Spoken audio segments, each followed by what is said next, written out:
In 1970, local coal mine historian Ron Storer, coal miner Harold Riled and colliery deputy Bill Charles were the last three people to go underground at Brinsley Colliery in what was a significant local coal mining end of an era.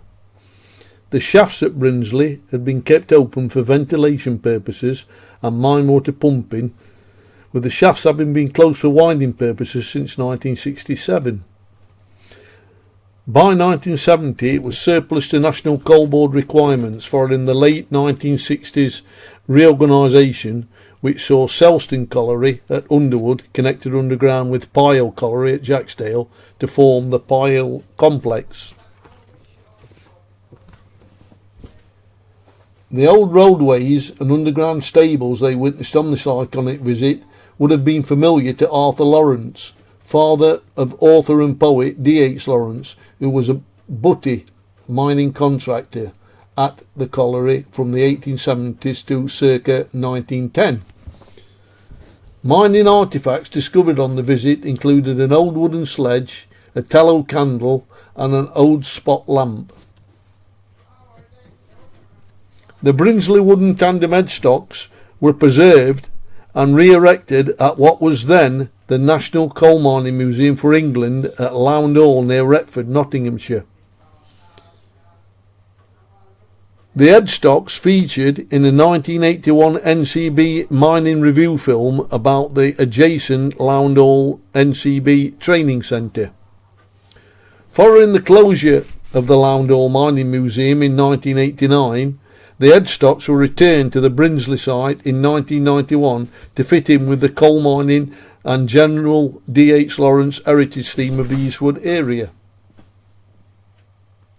Since 1991, the Brinsley headstock site has evolved into a green space for recreation and wildlife, being overseen by Broxton Borough Council in conjunction with the Friends of Brinsley Headstocks.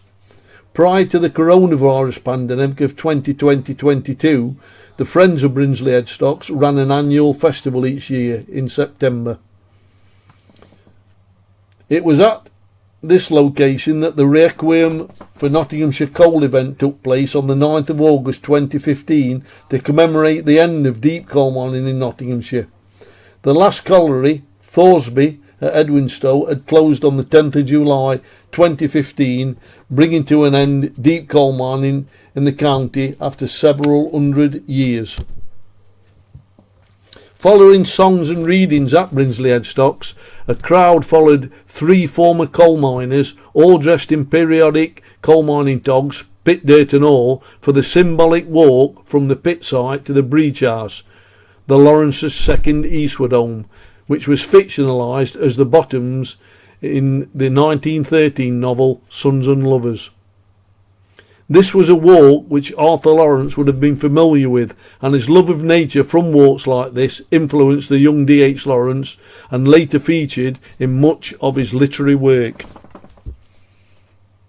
As part of the centenary celebrations in 2019, Eastwood Colliery's male voice choir used the Brinsley Headstocks as a background for a promotional photograph.